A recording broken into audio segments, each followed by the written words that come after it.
Ambakati na mpaka ofisi ya haki njema, kuna iwe baraka. Ofisi ya haki njema, kuna iwe baraka. Majirani wahia waibewa utie shaka na nae nana Mvune mwinyi rehema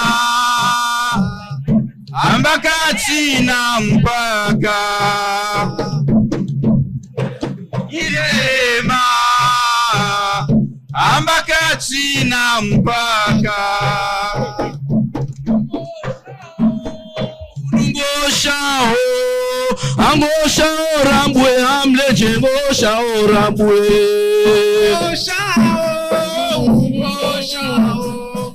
Ngosha orambwe amleje ngosha orambwe Shao tena ngosha Angosha orambwe amleje ngosha orambwe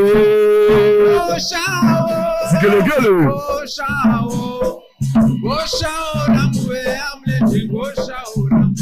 Ye ofisi na ihe juyu nungosha Itange arume dunia nungosha orambwe Zigelegele Koti Na mkaribuni wacheni unongosha Mje mvizite Komore unongosha orambwe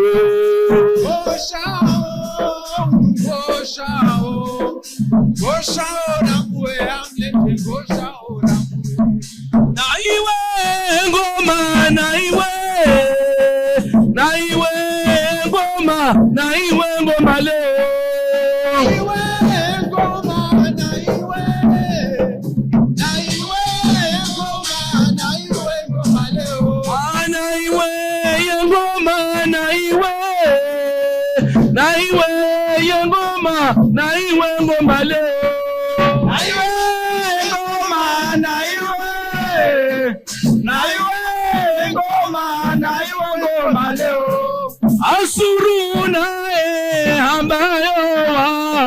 Asuruna ambayowa Yofisiri jana furaha jema ambayowa Asuruna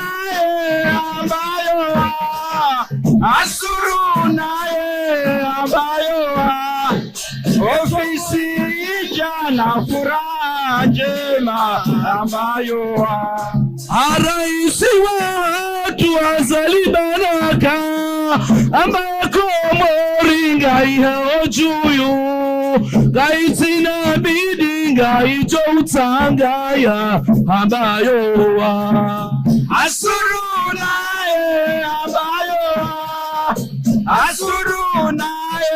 ambayowa Raisi wa tuna furaha njema ambayowa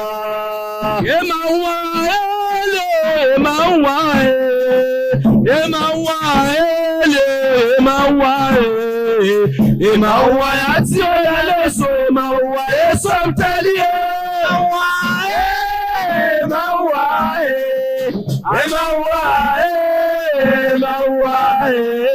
Emawa yati oyaleso emawa yeso mtalie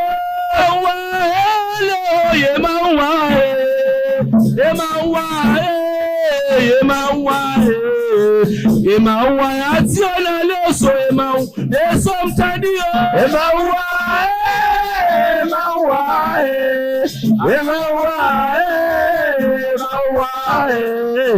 Emawa tiana leso mawa leso mtalie Bendosi wae chale Bendosi wae chale Chale chale baba. Ah baba. Chale chale baba. Ah baba. Mwendo mwendo mwendo mwendo. Ima bori futo mwendo. Mwendo mwendo mwendo mwendo. Ima ya bori futo mwendo. Namba wema bazugua namba wema oziloza nyumba harijalia mamba wema bazugua mamba wema oziloza nyumba harijalia wema mamba wema bazugua mamba wema oziloza nyumba harijalia mamba wema bazukua mama wema esiloza nyuma yarijalia nyuma yarijalia. On les applaudit encore, la troupe Sambé des Comores, merci.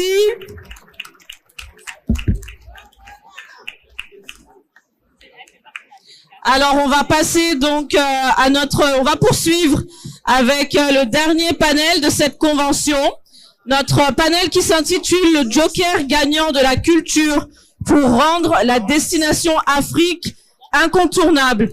Et donc, cet après-midi, pour en parler, j'ai l'honneur de recevoir Monsieur Djouma Mouhamad, chef de l'unité Afrique du Centre du patrimoine de l'UNESCO, Monsieur Christian Mantei, président du conseil d'administration d'Atout France, Monsieur Eli Kamgue, président du club Efficience, et Monsieur Mohamed Zoglami, consultant en stratégie et développement des industries culturelles et numériques en Afrique. Alors, on devait avoir parmi nous Madame la directrice générale de l'Office du tourisme de la RDC. Malheureusement, elle a eu un impératif, donc elle s'excuse de ne pouvoir être présente parmi nous cet après-midi. Est-ce qu'on peut applaudir, s'il vous plaît, pour nos intervenants, pour les accueillir? Donc, l'objectif de notre échange cet après-midi, c'est de comprendre comment valoriser la culture à travers le tourisme. Et donc, comme vous le savez, on l'a fait durant ces 3 jours. Quelques éléments de contexte d'abord, pour situer le cadre de notre échange. Quelques données. Aujourd'hui, selon l'ONU Tourisme, en Afrique, l'Afrique accueille 74 millions de visiteurs en 2024. Et la part du tourisme culturel représente 40 à 50%, soit 30 à 37 millions de visiteurs. Et pour avoir une comparaison avec l'Europe, 340 millions de visiteurs au premier semestre 2025 pour un volume tourisme culturel estimé à 187 millions de visiteurs. Donc on note quand même un écart. Ce dont on s'aperçoit également, c'est que les 3 leaders africains du tourisme culturel, selon cette étude, sont le Maroc, l'Égypte et la Tunisie, pour leurs musées notamment et leurs sites. Alors, notre échange cet après-midi va s'articuler autour de 2 axes. Identifier quels sont les produits culturels à fort potentiel et les retombées concrètes pour le tourisme africain. Et ensuite, examiner les obstacles et les leviers pour renforcer la visibilité et l'attractivité culturelle de l'Afrique. Donc, messieurs, bienvenue, merci d'être avec nous. Je vais demander, s'il vous plaît, aux personnes qui se tiennent à l'arrière de prendre place par respect pour notre panel, pour nos intervenants, s'il vous plaît. Je vous invite à prendre place afin de pouvoir suivre cet échange. Merci à vous. Alors, Monsieur Mouhamad, j'aimerais vous adresser ma première question. Donc, je le disais, je rappelle que vous êtes chef de l'unité Afrique du Centre du patrimoine de l'UNESCO. Aujourd'hui, nous savons que l'UNESCO accompagne plusieurs initiatives pour valoriser le patrimoine culturel des États africains, dans le but de renforcer l'attractivité du tourisme. Et je pense notamment à des projets comme la route des chefferies au Cameroun ou encore la restauration des mausolées de Tombouctou. Sur quels critères aujourd'hui l'UNESCO choisit d'accompagner concrètement le développement d'un projet culturel d'un État? Pourquoi un État plutôt qu'un autre?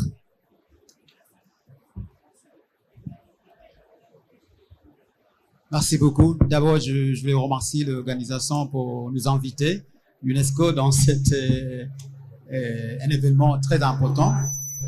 Donc, par rapport à votre question, en fait... Voilà. Est-ce que la régie peut nous aider avec le micro, s'il vous plaît?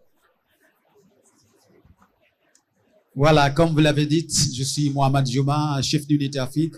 Je m'occupe bien sûr de l'Afrique. Quand on parle de l'Afrique à UNESCO, moi je m'occupe de l'Afrique subsaharienne. Donc, je suis responsable de 47 pays pour les aider dans la valorisation de leurs biens culturels et naturels aussi. Donc, il y a le culturel, naturel.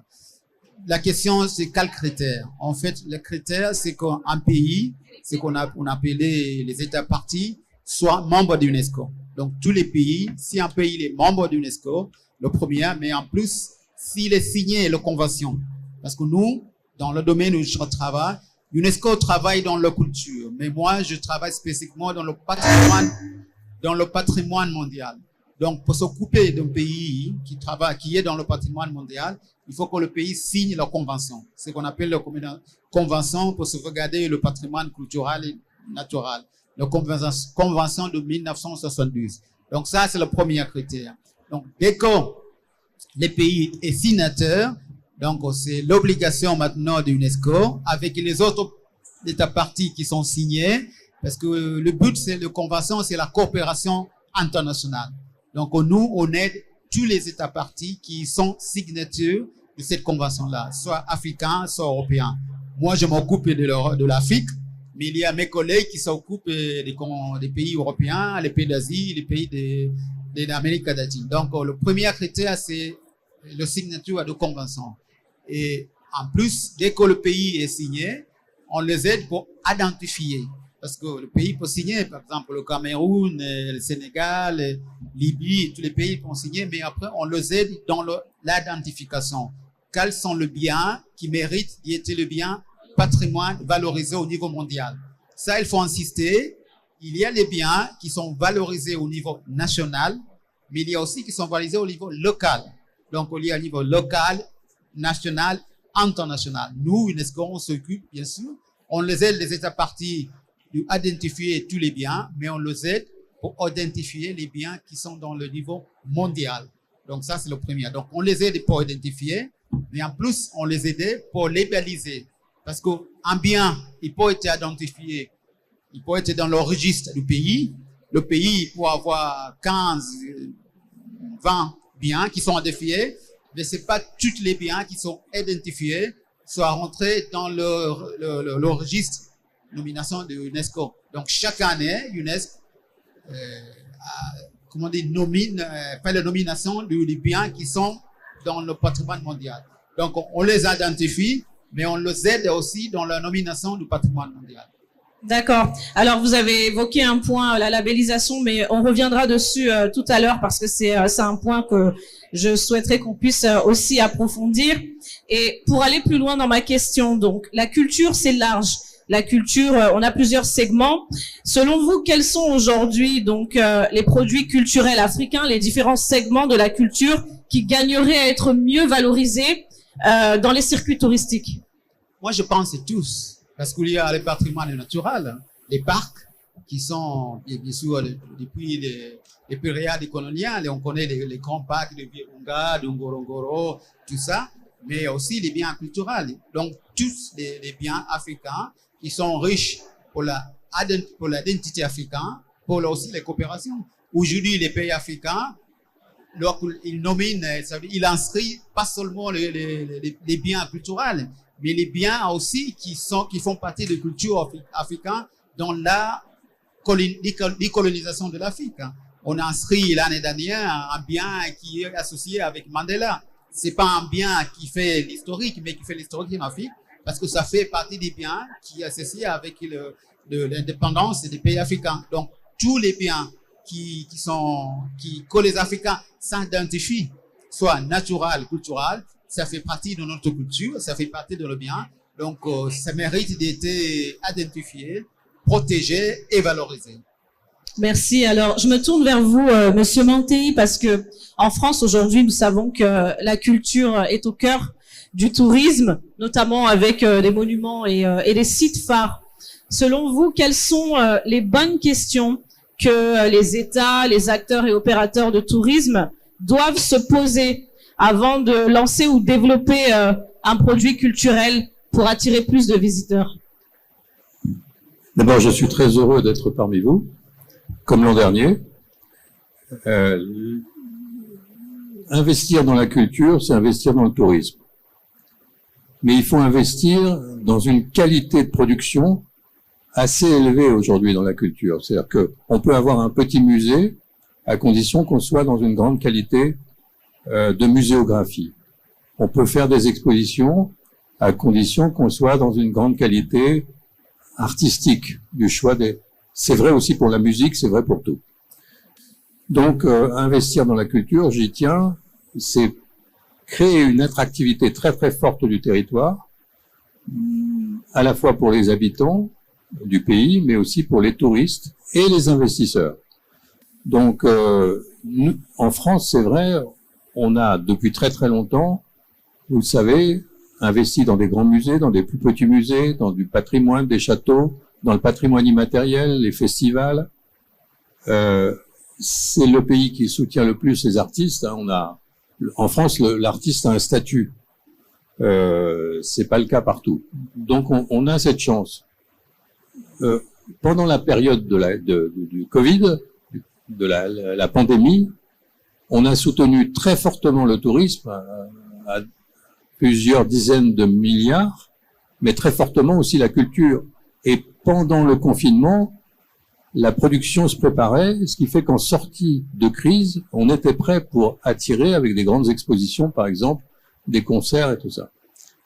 Quand on regarde un peu les chiffres, 70% des visiteurs internationaux aujourd'hui se déplacent pour la culture globalement. La culture globalement au sens OCDE du terme. C'est-à-dire dedans, il y a aussi l'expérience gastronomique, le vin. Mais avoir un festival sans un bel hôtel et un bon restaurant, ça sert à rien.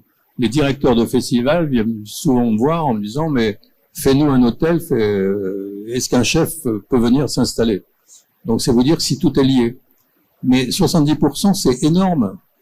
Que ça soit les courts séjours, que ça soit les longs séjours, ou même le tourisme d'affaires où on reste après un salon une journée pour profiter d'une exposition au Grand Palais ou au musée du Louvre ou au musée d'Orsay.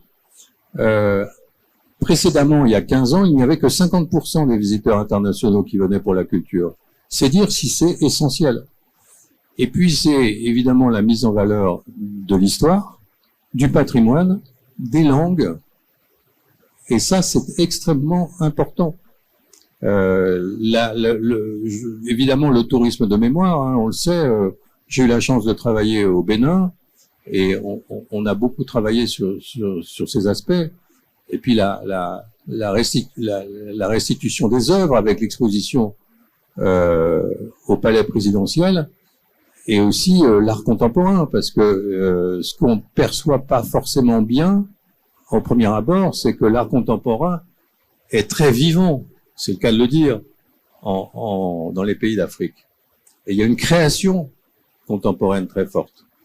Il y a un cinéma aussi. Et puis, je dirais, il y a la mode. Et tout ça, c'est à mettre en valeur. Mais l'expression de la mise en valeur, c'est quand même essayer de créer de la valeur. C'est-à-dire qu'à la fin, il y a un résultat économique. C'est pas seulement faire de belles images pour dire, bah, j'ai fait une belle image de ce musée, donc on l'a mis en valeur. Non, il faut essayer de faire un lien avec l'économie. Ce qui fait qu'il faut faire destination autour des musées, autour du patrimoine. Il faut que, je l'ai dit tout à l'heure, qu'il y ait une accessibilité des hôtels, etc. C'est très très important de concevoir des destinations autour de la culture. Alors, je me permets donc de me tourner vers Monsieur Zoglabi. Donc, je rappelle que vous êtes également expert sur toutes ces questions relatives aux ICC. Et comme je le disais tout à l'heure en introduction, aujourd'hui, la question est de savoir en quoi la culture, avec un grand C, représente un potentiel pour l'attractivité du tourisme en Afrique. Merci beaucoup, Rachel. Merci aussi pour l'invitation, parce que moi, j'étais pas prévu, mais comme Je travaille en ce moment sur la grande étude sur les industries culturelles et créatives pour la Banque africaine de développement et qu'on est en train de déterminer toute la stratégie. Donc, les organisateurs m'ont demandé d'être présents pour vous expliquer un peu ce qu'on est en train de faire sur le terrain. Pour rebondir un peu sur ta question, moi, je voudrais revenir à un fait marquant en 2020-2021, quand le président Tshisekedi de la RDC a pris la présidence de l'Union africaine. Pour la première fois, un président de l'Union africaine a déclaré l'année 2021 année de la culture en Afrique. Et il expliquait que on ne peut pas comprendre notre présent et notre futur sans comprendre notre passé, notre culture. On doit s'identifier. Le problème aujourd'hui de toutes nos générations en Afrique, c'est de se réapproprier son histoire, sa culture et son identité. Et pour cela, en Afrique, on a un logo qui est très connu des gens de l'Afrique subsaharienne, du Ghana, c'est Sekoufa, je me trompe toujours, c'est l'oiseau qui vole avec la tête en arrière. Pourquoi il vole avec la tête en arrière? Parce qu'il avance en regardant le passé, pardon. On ne peut pas comprendre le présent et le futur sans connaître son passé. Tout est basé sur sa culture et sur son identité. Quand on comprend ça en Afrique, on comprend ce qui est en train de se passer en ce moment. En ce moment, nous avons une génération, et c'est là aussi qu'il y a un très grand déclic qui est en train de se passer, que les gens voient à travers le mobile, c'est l'arrivée du numérique. Le numérique a totalement changé la perception de l'Afrique. Pourquoi? Parce que nous avons une génération de General Native, donc des jeunes qui sont totalement connectés. C'est une génération qui vit, qui pense avec le mobile. Et cette jeunesse aujourd'hui, elle est en train de rechercher ce qu'elle ne trouve pas dans le contenu qu'on lui propose. Il faut savoir que 87% du contenu ces dernières années venait de l'étranger. Et cette jeunesse cherche un contenu qui lui ressemble. Et elle veut un storytelling qui parle de l'Afrique. Elle veut qu'on parle de son identité, de sa culture, de ses mythes. Et comme elle ne le trouve pas, qu'est-ce qu'elle va faire? Elle va le créer. Et depuis 5-6 ans, on assiste à une explosion. Et ça, c'est le métier que je fais aujourd'hui, c'est que j'accompagne toute cette génération dans le contenu numérique. On parle de jeux vidéo, on parle de l'animation, on parle des BD, on parle des cartoons. Tous ces jeunes vous disent pourquoi aujourd'hui l'Afrique est toujours représentée par des super-héros blancs. Pourquoi il n'y a pas de super-héros noirs? Et donc, ils sont en train de changer tout ce storytelling. Et on s'appuie sur quoi? On s'appuie sur notre culture. Et on va, à travers le jeu vidéo, proposer une vision positive de l'Afrique, loin de tous les stéréotypes qui sont là. Et ça permet, notamment à travers le jeu vidéo, de donner notre vision de l'Afrique que certains pays touristiques, certains pays africains commencent à se servir pour le tourisme. Donc, la culture numérique aujourd'hui est très très importante. On le voit dans la réalité virtuelle. Moi, je viens de terminer une étude pour l'Union africaine, pour l'Union européenne, sur le musée du futur. Et comment on peut penser le musée du futur? Quelle sera la médiation? Et on est en train de travailler là-dessus, sur les mondes virtuels. Et j'ai lancé l'année dernière, avec mon centre d'innovation, le premier univers africain sur Fortnite, où on parle de culture, de tourisme, et on met en valeur cette identité africaine. Et après, je parlerai de notre projet de l'UNESCO. Pour moi, le numérique est essentiel dans la culture d'aujourd'hui. D'accord, merci pour ces éclairages. Monsieur Kamgo, je me tourne vers vous. Est-ce que la régie peut nous donner un micro supplémentaire, s'il vous plaît? Il nous manque un micro, je pense. Il nous manque un micro, s'il vous plaît. Alors, je me tourne vers vous, Monsieur Kamgo. Je rappelle que vous êtes donc président du club Efficience et depuis plusieurs années, donc vous organisez notamment des rencontres entre acteurs du continent africain et de la diaspora. Vous êtes donc au fait des préoccupations liées à la contribution donc des différents acteurs du continent et de la diaspora au rayonnement et au développement économique de l'Afrique. On le voit aujourd'hui, la culture prend de plus en plus d'ampleur. La diaspora se saisit de ces questions. On l'a vu même sur ces 3 jours, durant ces 3 jours. Les influenceurs aujourd'hui qui portent la culture africaine à travers leurs différents contenus. Au-delà des influenceurs, j'aimerais vous poser la question suivante. Concrètement, quel rôle la diaspora peut jouer dans la promotion de la culture africaine? Merci Rachel, merci aux organisateurs. Quand on parle de la culture sur le continent africain et le rôle des diasporas, nous devons déjà pour situer, aujourd'hui, quand on parle de culture, on a des acteurs principaux, nos États, les organisations telles que l'UNESCO qui interviennent sur la culture, et nous avons aussi les acteurs économiques, ceux qui portent cette industrie culturelle sur le continent, et il y a un quatrième pont qui est la diaspora. Nous sommes les meilleurs ambassadeurs de notre continent en dehors du continent. Et aujourd'hui, avec les échanges mondiaux, il devient capital que la diaspora puisse porter un pont de la valorisation du continent et de sa culture. Donc pour moi, je vois, et au Club Efficience, nous travaillons depuis 18 ans sur cette diaspora, nous voyons la diaspora intervenir sur 4 ponts. Le premier pont, la diaspora doit faire un partage de culture. Partage de culture, c'est-à-dire chacun dans son petit cercle restreint, c'est déjà partager ses expériences quand ils arrivent dans le pays d'accueil. Deuxièmement, au-delà de partage d'expérience, c'est la transmission et le partage, la promotion de la culture, la promotion de l'Afrique, la promotion du tourisme, la promotion de la gastronomie africaine. Aujourd'hui, on voit en région parisienne la gastronomie africaine qui prend de plus en plus une place importante, portée par cette diaspora. Et la promotion de tout ce qui est le festival autour de l'Afrique, tous ces événements aujourd'hui portés par la diaspora qui valorisent ce continent. Ça, c'est le premier point, partage de culture. Deuxième point, c'est que nous devons parler de l'Afrique positivement.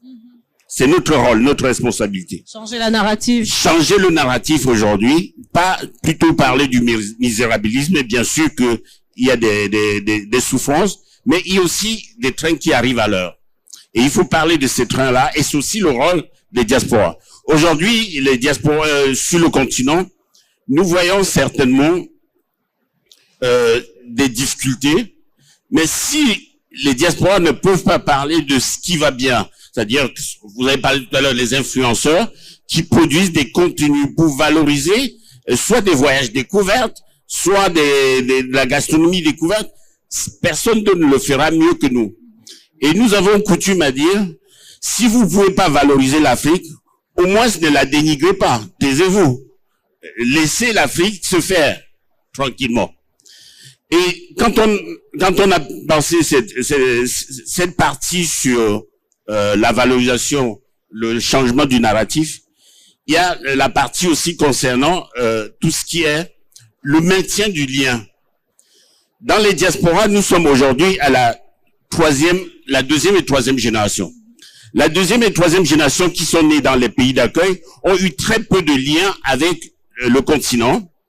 Et c'est le rôle des parents en première génération de pouvoir transmettre la tradition, la culture, la gastronomie, l'habillement, tout ce qui les a liés avec le continent. Et c'est par ce transfert aux deuxième et troisième générations qu'il y aura une continuité avec le continent. Si on ne le fait pas, ça mourra avec un certain temps. Et le dernier point, c'est l'investissement. Les diasporas aujourd'hui créent des agences de voyage, créent des festivals, énormément de choses pour valoriser le continent. Donc je vois vraiment en 4 points l'importance de la diaspora dans la valorisation de la culture africaine. Mais justement, j'aimerais rebondir sur ce que vous évoquez. On comprend que la diaspora donc a un rôle très important à jouer dans la valorisation de la culture africaine. On a parlé des influenceurs à travers la création de la grotte de Lascaux. Mais qui sait qu'il y a 75 000 sites préhistoriques en Afrique, mais des sites extraordinaires que personne ne connaît. Et c'est là où j'en viens à tourisme et culture, et le lien va se faire par le numérique. C'est le numérique qui va nous sauver. Aujourd'hui, par exemple, malheureusement, ce sont les Britanniques qui l'ont fait, mais tous les sites préhistoriques ont été virtualisés par le British Museum. Donc, l'histoire de l'Afrique, nous n'en sommes pas propriétaires. Ce sont ceux qui ont les moyens financiers qui en sont les propriétaires. Et c'est tout le problème aujourd'hui qui est relevé par cette jeunesse africaine qui veut récupérer son histoire. Et c'est le problème qu'on a avec la restitution des biens culturels. Pourquoi des biens qui sont sacrés pour nous, les Africains, doivent rester dans les musées comme des trophées dans les musées européens? 95% des artefacts, des biens culturels africains sont dans des musées européens. Beaucoup, quand vous allez à Bruxelles, au Grand Musée Royal de Belgique, 80% des biens sont dans les réserves. Et c'est ça que la jeunesse est en train de réclamer. Et quand on parle de tourisme, moi je viens de Tunisie, je suis franco-tunisien, la Tunisie c'est quand même 36 000 sites archéologiques. Les gens ne le savent pas. Autant qu'en Grèce, 100 qui sont connus et 10 qui sont valorisés. Et comme disait tout à l'heure Elie, c'est un problème de financement. Mais c'est pas qu'un problème de financement, c'est aussi un problème de conscience, de prise de conscience. Moi, je vois maintenant que le gouvernement tunisien est en train de prendre conscience de la richesse de son patrimoine, de sa culture. Depuis une dizaine d'années, donc il y a énormément de choses. On a quand même plus de 85 musées en Tunisie. Et là, le grand musée de Carthage est en pleine rénovation. Et pour la première fois, on a lancé un appel d'offres international pour mettre en valeur, il y a plus de 100 000 pièces dans ce musée. Donc, la problématique pour moi, c'est comment, à travers le numérique, on va pouvoir faire le lien entre le tourisme et la culture. Parce que la culture va, à travers tous ces projets virtuels, on va attirer. Quand vous avez des musées en Europe, les musées utilisent la médiation digitale, la réalité virtuelle, les métaverses. Tout ça, en Afrique, on démarre. Le nouveau musée du Caire, quand vous allez au nouveau musée du Caire, je crois qu'aucun musée occidental n'a ce qu'a fait le Caire aujourd'hui.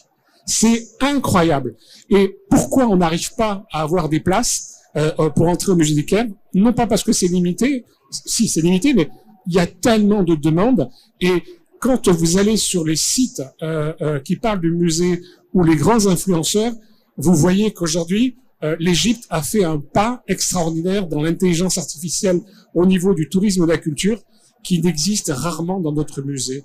Et en Afrique, on a cette chance de pouvoir ne pas être bloqué, comme on est souvent bloqué par la réglementation ici en Europe. En Afrique, on n'est pas bloqué.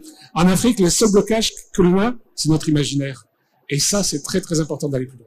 Donc, je retiens un point parmi tout ce que vous venez d'évoquer, le digital comme levier incontournable pour renforcer ce lien culture-tourisme. Monsieur Kangue, je vous laisse rebondir aussi sur cette question. Tout à fait. Digital capital. Digital capital pour valoriser, voilà, au plus grand nombre le tourisme. Aujourd'hui, la diaspora, beaucoup, quand on voit aujourd'hui les enfants de deuxième et troisième génération apprennent à leurs parents les richesses culturelles dans leur pays d'origine.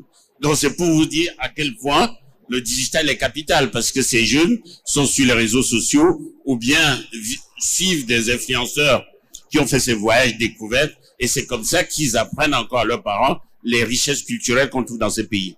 Mais un bémol, aujourd'hui, les difficultés de nos États en termes d'infrastructures énergétiques, immobilier, routier, autres, fait que l'apport substantiel de la diaspora n'est pas optimisé. Nous pensons, et bien sûr que nos États ont un certain nombre de difficultés face aux problèmes, crises financières dues aux problèmes de sécurité, fait que c'est très compliqué pour nos États. Et les diasporas ne peuvent être qu'en deuxième plan, c'est-à-dire que nos États doivent avoir une vision de valorisation de notre culture, du développement du tourisme, et par là, structurer et mettre en place des mesures fiscales et douanières pour accompagner l'apport des investisseurs de la diaspora. Si vous ne le faites pas, s'il n'y a pas de création d'infrastructures, ce sera très compliqué pour les diasporas ou bien même tous les investisseurs d'aller dans des pays où, tout à l'heure, M. Mattei parlait du Cantal, où il n'y a pas de route. S'il n'y a pas de route, il n'y a pas de train. S'il n'y a pas de train, pas d'avion, très peu d'avions, on aura du mal non seulement à faire venir les investisseurs, et en plus à faire venir aussi les touristes. Donc c'est capital et c'est ce qui se passe dans la plupart de nos pays. on regorge d'énormes ressources culturelles, mais comment arriver à les valoriser, comment passer ça en priorité face à toutes les difficultés que le continent aujourd'hui a. C'est le challenge que nous devons porter, c'est le challenge qu'aujourd'hui la nouvelle génération doit porter pour pouvoir y arriver. Mais alors, vous avez parlé donc du rôle des États, hein. Vous êtes revenu dessus à plusieurs reprises, Monsieur Kamgue. Comment justement, quel partenariat concrètement, parce que les États ne peuvent pas tout faire seuls. Quel partenariat public-privé envisager pour pouvoir justement répondre à ces questions de financement de capital que vous évoquez? Justement, quand vous parlez d'appel des investisseurs, le partenariat public-privé est l'un des pans. Aujourd'hui, la diaspora joue énormément son rôle en mobilisant les réseaux, en mobilisant tous leurs contacts au sein des diasporas ou bien des acteurs économiques pour pouvoir orienter ces investisseurs vers nos pays. Je vois dans la salle des amis qui travaillent énormément sur l'apport des investisseurs sur le continent. Mais on a toujours cette difficulté, quand on arrive sur le continent, de pouvoir aisément faire passer les investisseurs et faire en sorte que les projets aboutissent. Et c'est là la difficulté. Et la diaspora, elle, toute seule, ne peut pas transformer si nos États n'ont pas une vision pour accueillir cette manne, que ce soit en termes techniques ou en termes financiers. Alors, Monsieur Mohamed, je me tourne vers vous. On parle de financement, on parle de capital, mais au final, combien ça coûte de vouloir valoriser son patrimoine?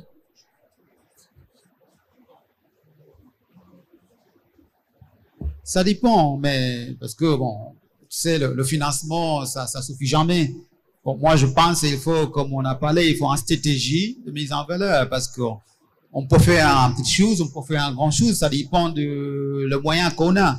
Donc, la première chose, c'est vraiment avoir une stratégie, un pays de décider on va avoir une stratégie de valorisation du patrimoine, de valorisation de culture. C'est ça qui manque dans certains pays. Comme je suis d'accord avec vous, on commence pas à zéro, mais dans certains pays, bien sûr, il n'y a pas la priorité. Qu'est-ce qu'on peut faire au niveau de culture? Il y a certains pays qui ne croient pas que la culture, ça peut être un bien industriel. Ils pensent toujours les industries, les grandes industries de voitures, tout ça. Donc, avoir une stratégie, avoir une vision, ça c'est très important. Et bien sûr, UNESCO, on aide aussi le pays pour avoir des visions culturelles. Donc, un petit musée dans la campagne, il n'a besoin pas beaucoup d'argent par rapport à un gros musée dans le capital. Donc, on peut pas dire combien. Vraiment, c'est la vision qui compte d'abord. Il faut qu'on a une vision. Il faut qu'on croit dans notre culture. Il faut qu'on croit que la culture africaine peut apporter le développement. Ça, c'est la première chose qu'il faut le faire. Tout à l'heure, au début d'échange, vous avez parlé de labellisation. Ouais. Et j'aimerais revenir sur ce point parce que, idem, vous l'avez évoqué à plusieurs reprises. On sait que certains pays donc sont inscrits pour la valorisation de leur patrimoine. Mais ma question est la suivante. Au-delà de la labellisation, comment renforcer justement la mise en avant de tous ces différents sites, toutes ces différentes traditions? Et pour compléter ma question, tout à l'heure, Monsieur Zoglami a souligné un point très important. Il y a beaucoup de monuments, beaucoup de traditions, beaucoup de sites qu'on ne connaît peut-être pas. Pour ces sites qui sont déjà labellisés, certains sont peu connus, voire même méconnus. Comment renforcer vraiment la valorisation de tous ces sites-là? C'est là où tout ce qu'on vient de dire, on travaille ensemble, utiliser bien sûr les moyens d'utilisation, mais aussi les autres moyens de valorisation. Donc tout ça, c'est très important parce que je suis tout à fait d'accord. Il y a les sites en Afrique qui sont connus, mais qui sont pas connus par les populations africaines eux-mêmes, ou qui sont pas connus pour bien sûr, les communautés internationales. Donc, aujourd'hui, je pense que l'utilisation du digital, c'est très important. Mais aussi, bien sûr, être réaliste et avoir les moyens de transport, de communication, tout ça, c'est très important. C'est là où le rôle de l'État, les États africains, c'est très important parce que si on a un bien, mais on peut pas accéder dans cette bien-là. Si on a un bien, mais c'est dangereux d'y aller dans cette bien-là, personne ne peut visiter. Donc, en fait, il y a plusieurs éléments qu'il faut faire ensemble. Mais aujourd'hui, on sait que les diasporas, les biens, les entrepreneurs, les diasporas, tout ça, c'est très important. Mais la première chose, c'est la vision. Il faut qu'on aide les États partis. Ils croient de leur culture. Certains pays, non, ils ne croient pas. Donc, il faut qu'on pousse l'idée de dire que la culture, s'il y a aussi un bien qui peut aussi aider les pays pour développer. Et après, on a une vision de long terme pour développer ça. Dans l'éducation, dans le travail ensemble, tout ça, c'est très important. Alors, je propose qu'on permette à l'audience de poser des questions, puisque c'est aussi le but de cette conférence, que ce soit assez interactif. Est-ce qu'il y a des questions dans la salle? On a une question. Est-ce qu'une hôtesse peut nous aider, s'il vous plaît, avec le micro?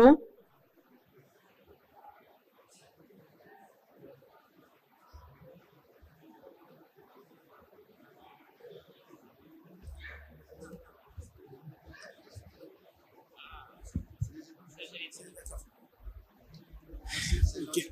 Merci bien. Je profite de l'occasion de remercier les panélistes pour leurs bien expositions. Vous avez soulevé tant d'interrogations qu'en étant africain, il est important aussi de s'interroger sur cet élément. Parce que Madame a bien évoqué lors de ses statistiques que le Maroc fait partie des pays qui ont su préserver et faire la promotion au niveau de la culture. J'ai une pensée au Feu Hassan II qui avait évoqué depuis il y a longtemps qu'il est nécessaire qu'à ce que toute région du Maroc enseigne sa propre culture et sa propre histoire. Ça date des années, avant même peut-être ma naissance, et ça donne aujourd'hui les résultats. Pourquoi enseigner les enfants? Moi, je vais justement entrer sur ce que mon frère tunisien a évoqué concernant... Monsieur Zoglami. Oui, le numérique. Moi, je pense qu'il est très important aujourd'hui qu'à ce que ce numérique joue un rôle prépondérant, vu que les enfants africains sont tous branchés. Et si vous arriviez en collaboration avec l'Union africaine sur un projet de digitalisation de la culture africaine, pour que la génération actuelle comprenne que ce qu'on attend par leur propre histoire. Parce que quand aujourd'hui on est en Afrique, c'est malmené le fait que l'histoire, on nous apprend d'ailleurs. Et aujourd'hui, on nous fait enseigner la Deuxième Guerre mondiale en terminale. Quand vous êtes en terminale, vous vous empruntez à être responsable demain, vous vous trouviez dans un ancrage comme était mon ancien prédécesseur, qu'on comprend bien ce qu'il faut. Ma question qui est la suivante. Est-ce que l'UNESCO, avez-vous déjà pensé à un projet avec l'Union africaine dans le cadre de l'enseignement de la culture, surtout au côté éducation civique, comme un facteur indispensable dans l'Afrique contemporaine? Voilà ma question. Merci pour votre question. Je peux répondre? Ok. Alors, je vous remercie d'avoir posé cette question parce que j'ai pas eu l'occasion de me présenter tout ce que je faisais, parce que je fais beaucoup de choses. Moi, je suis ancien de la Commission européenne et en 2011, j'ai investi, comme disait Elie, en tant que quelqu'un de la diaspora, dans une école. Cette école s'appelle 3D Net Info, elle est basée à Tunis. C'est une école qui a été créée par une femme qui forme au métier créatif, du codage qu'on appelle le codage créatif, la 3D, le jeu vidéo, l'animation, la réalité virtuelle, tous ces métiers du contenu numérique, culturel et créatif. Je suis un passionné de culture africaine depuis mon plus jeune enfance. Je connais l'histoire, j'ai lu l'histoire passionnante de l'Afrique. Quand je vous dis passionnante, je vous encourage, mais je reconnais que c'est très compliqué. Pourquoi je vous remercie? Parce que j'ai formé plus de 40 000 jeunes ces 15 dernières années, de 21 pays africains, au métier créatif pour leur permettre de créer du contenu autour de l'histoire de la culture africaine. Et depuis 3 ans, je mène un très gros projet avec l'UNESCO. Je pense que monsieur n'est pas au courant parce qu'on est très discret pour le moment là-dessus avec Taboué au Sénégal, avec le Hub du Sénégal. On travaille sur l'histoire générale de l'Afrique en jeu vidéo avec l'intelligence artificielle. On a fait un premier teaser de 10 personnages. On a pris 5 femmes et 5 hommes. Bien sûr, Sundiata Keita, Shaka Zulu, des personnages féminins qui sont moins connus, comme la reine Zinga, la reine Makeba, ou une femme, puisque vous parlez du Maroc, la princesse Zainab. Personne ne sait que cette femme a été l'architecte, la bâtisseuse de Marrakech. Personne ne le sait. Donc, l'idée, c'était à travers, et non pas de reprendre l'histoire générale qui est très compliquée, l'histoire générale de l'Afrique de manière linéaire, mais j'ai voulu la prendre à travers les héros. Moi, je suis un passionné de BD, je suis un passionné de manga, je fais partie de cette génération, et j'ai pris des personnages iconiques, et l'objectif, voyez-vous, c'est de former 4 à 5 000 jeunes en Afrique, et on est en train de lever des fonds avec l'UNESCO et l'Union africaine, puisqu'on travaille aussi avec l'Union africaine et avec la Commission des Nations Unies pour l'Afrique sur ce gros projet. L'objectif, c'est que les enfants, on est en train de le tester au Sénégal en ce moment, les enfants vont pouvoir découvrir un personnage. Si on prend le cas de Soundiata Keita, c'est un jeu, un Serious Games, et une fois qu'il a découvert quel était ce personnage, il va retrouver ce personnage dans un univers virtuel qu'on a créé, puisqu'on a créé le premier African Museum, le métaverse africain. Et donc, il va retrouver ce personnage dans un lieu de l'UNESCO virtuel, et il va pouvoir discuter avec ce personnage, il va pouvoir discuter avec Soundiata, et il va savoir quelle est l'histoire, qu'est-ce qui s'est passé en son époque.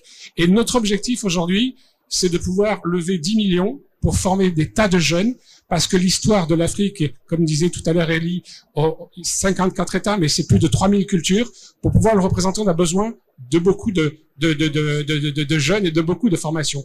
Et c'est là-dessus que j'insiste beaucoup. Moi, c'est mon dada, c'est la formation. Et si tu permets une dernière annonce, l'année dernière, on a été choisi par l'Union européenne et l'Union africaine dans un très très gros programme. On était 4300 et on était 10 à avoir été retenus. Je fais partie des 10 à avoir été retenus. Et on travaille sur un projet dédié à la formation dans le domaine culturel, touristique et créatif. Qu'est-ce que c'est? Et c'est la première fois qu'on fait ça en Afrique. C'est un projet totalement disruptif et innovant. Il sera annoncé très très très bientôt. L'UNESCO est ici notre partenaire sur ce projet. C'est un jumeau numérique d'un campus virtuel africain.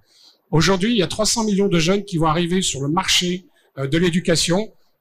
Il manque 11 millions d'enseignants. On n'a pas de contenu, on n'a pas de finances, on n'a pas des murs comme on fait.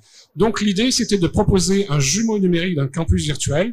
Les enseignants sont des avatars qui utilisent l'intelligence artificielle. Les cours sont donnés 7 jours sur 7, 24 heures sur 24. Tous les parcours sont gamifiés, ludo-éducatifs, parce qu'on reprend l'enseignement initiatique africain où on apprend par le jeu. Et il faut s'adapter à cette nouvelle génération. Donc tout le parcours est ludo-éducatif. Et toutes les certifications sont des NFT ou des blockchains. Donc, vous voyez, on n'est pas en retard en Afrique, on est même en avance. Monsieur Mohamed, vous souhaitiez réagir à la question de monsieur répondre? Oui, je peux ajouter une autre information. La semaine prochaine, UNESCO va organiser une grande conférence mondiale, on appelle Mondiacult. Tous les pays du monde s'est réunis, ce sera en Espagne, pour discuter, voilà, la politique et la vision culturelle mondiale.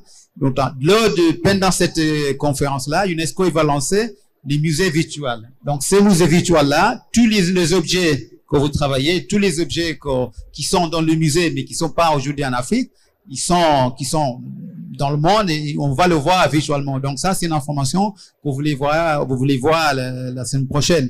Mais UNESCO a lancé aussi l'éducation artistique mondialement, et ça c'est très important parce que l'éducation artistique en Afrique, c'est pas une éducation qui est valorisée. On n'enseigne pas nos enfants le domaine d'art. On enseigne les enfants, il faut qu'ils soient l'ingénieur, il faut qu'ils soient le médecin, il faut qu'ils soient les pilotes peut-être, mais pas les artistes. Donc ça c'est un autre projet que l'UNESCO a lancé parce que c'est à travers l'éducation. Il faut commencer par là. C'est à travers l'éducation pour qu'on commence à s'inspirer les jeunes pour aimer leur culture, pour être aussi les créateurs de biens culturels dans le futur. Donc ça, c'est les choses que l'UNESCO on est en train de travailler actuellement. Je voulais juste rajouter un petit mot, parce que vous m'avez fait penser ce même, c'est que ce que vous dites est très important. Et le mois prochain, on va lancer le premier cours en Afrique sur la modélisation des artefacts africains. Et on va apprendre aux jeunes, donc on l'a déjà commencé, on l'a déjà testé, ça a un succès très très important, comment on modélise un objet d'art africain et comment on le transfère dans un univers virtuel. Et ça, on l'a testé au Burkina Faso, on l'a testé au Cameroun, ça a eu un succès colossal chez les jeunes, et en Mauritanie aussi, pardon, où les Mauritaniens ont modélisé les instruments de musique sahélien que personne ne connaît. Et les instruments de musique, vous pouvez rentrer sur ce domaine virtuel, les toucher, vous entendez le son, vous entendez ces musiques sahéliennes que personne ne connaît. Il y a une 50aine d'instruments de musique. Donc voilà sur quoi nous travaillons avec la jeunesse africaine. On va prendre une autre question. J'ai le micro. Bonjour, vous m'entendez? Alors, je m'appelle Guillaume Kouka, je suis le promoteur de Visiter le Congo. C'est une initiative en fait qui a été prise par des Congolais de la diaspora, des deux Congolais, pour faire connaître non seulement le patrimoine culturel, mais également le patrimoine touristique des deux Congos. Et moi, j'avais deux questions très précises, pratiques. J'ai eu la chance de vivre pendant 1 an et demi à Abidjan. Et j'ai constaté qu'à Abidjan, on adorait la rumba. Des artistes congolais de Brazzaville ou de Kinshasa arrivaient et ils vendaient des places de spectacle à 200 000 francs CFA en VIP. Alors, moi, la première question que je voulais poser, si moi, demain, j'ai envie de créer un musée de la rumba à Abidjan, comment je fais pour trouver des financements? Sachant qu'il y a un business model qui est là. Dans une ville comme Abidjan, on consomme énormément de culture. Tous les week-ends, il y a des spectacles de rumba qui sont organisés. Et nous, moi, depuis que j'ai commencé à travailler sur ces questions, ça fait 10 ans, j'ai un fonds documentaire qui permet de raconter l'histoire de la rumba quand elle part du Royaume Congo, va dans les Caraïbes et revient à travers le crew dans les bateaux transatlantiques. Donc, on peut raconter des choses super intéressantes, super passionnante sur la rumba à travers un musée. Moi, j'ai de la ressource. Comment je fais pour trouver des financements pour financer un musée? Ça, c'est ma première question. Je termine la deuxième, monsieur. Vous avez le temps de reprendre. Dans ma jeunesse, je voyais un film qui s'appelait Chaka Zulu. C'est un film qui a été produit qui parlait justement du roi Zulu. Pourquoi est-ce qu'aujourd'hui, on n'arrive plus à faire des films sur Ndingankouvou, par exemple, le roi du Royaume Congo qui reçoit les Portugais en 1482. Voilà, merci beaucoup. Monsieur Monté et Monsieur Pamgue, peut-être je vais vous laisser réagir. Moi c'est la rumba. Hein. Bon. Oui. Donc, je connais bien le sujet. Je connais bien le sujet de la rumba Congo. J'ai proposé au Congo, à l'État, au Congo, au gouvernement, d'utiliser la rumba comme agent d'influence principal. Parce que c'est vrai que quand on aime la musique, on est un peu mélomane, et qu'on connaît les racines africaines de toutes les grandes musiques contemporaines, on ne peut que chercher à valoriser, et on sait à quel point les gens sont attachés à la musique, il faut valoriser la rumba. Donc ça part du Congo, c'est-à-dire que j'ai organisé l'année dernière une soirée, même une après-midi rumba à l'UNESCO. On a fait venir les sapeurs, on a fait venir des orchestres de rumba. Il y avait la présidente de l'UNESCO qui était là, le premier ministre du Congo est venu, les ministres, etc. Bon, c'était magnifique. Utiliser la rumba, puis autour de la rumba, il y a quand même à boire, à manger, on passe un beau moment. Et en fait, utiliser Congo, aller dans les pays, installer des espèces d'ambassades ou d'instituts culturels qui sont portés par la rumba, qui est l'occasion aussi de faire des expositions. D'ailleurs, pas seulement musée, pas seulement musée. Il faut qu'il y ait une salle de concert à côté, d'événements, effectivement, où vont pouvoir se produire les orchestres. Vous aurez des alliés, monsieur, si vous m'écoutez encore, vous aurez des alliés. On va demander à Maître Gims de s'y mettre. On est prêt, là je connais les producteurs aussi de Maître Gims, on est prêt, effectivement, vous avez beaucoup d'alliés, moi je suis un allié, même bénévolement pour la rumba, je suis prêt, bon, c'est une question d'âge, la rumba ça me va bien, on bouge pas trop, mais bon, c'est assez sensuel, c'est mon truc. Donc on se voit et on travaille là-dessus. Monsieur Monté, excusez-moi, je me permets de rebondir donc sur la question de monsieur. Là où j'aimerais d'ailleurs insister, parce que ça a fait l'objet aussi de nos précédents débats. Concrètement, là, à court terme, il a parlé de financement. Et donc, je répète, donc on parlait vraiment de faire le lien entre culture, tourisme. Mais là, pour un opérateur à court terme, très concrètement, comment trouver l'argent, où trouver les fonds pour que le projet puisse aboutir? Attendez. l'argent ne résiste pas à un bon projet. Je suis désolé de vous le dire comme ça. Quand vous avez un bon projet, vous avez du financement. Ne commencez jamais par « je vais chercher du financement pour un projet, de projet, de projet ». On est dans le flou là. On va bâtir un bon projet et je vous jure qu'on aura le financement, qu'il soit institutionnel, public. J'ai parlé du Congo qui a intérêt à développer son influence, mais il y aura des acteurs. On connaît les gens de l'agroalimentaire, les gens de la bière. Quand on a le Festival international des musiques africaines, pardon, mais on a le Festival des musiques africaines au Congo, il est largement financé. C'est beaucoup plus gros qu'un musée et une salle de concert. Tu permets, Rachel, parce que je suis en train de travailler avec la BAD, la Banque africaine de développement, sur la stratégie de demain dans les industries culturelles. Sur la partie financement, effectivement, il existe plusieurs formes de financement. Quand on est ici, c'est vrai qu'on ne connaît pas les fonds disponibles, les financements disponibles en Afrique. Le plus gros aujourd'hui, c'est l'African Exim Bank. Je ne sais pas si vous connaissez. L'African Exim Bank a créé il y a 2 ans avec le CANEX. Le CANEX, c'est le plus grand événement africain sur les industries culturelles et créatives. Chaque année, cette année c'est en Algérie, l'année précédente c'était en Égypte.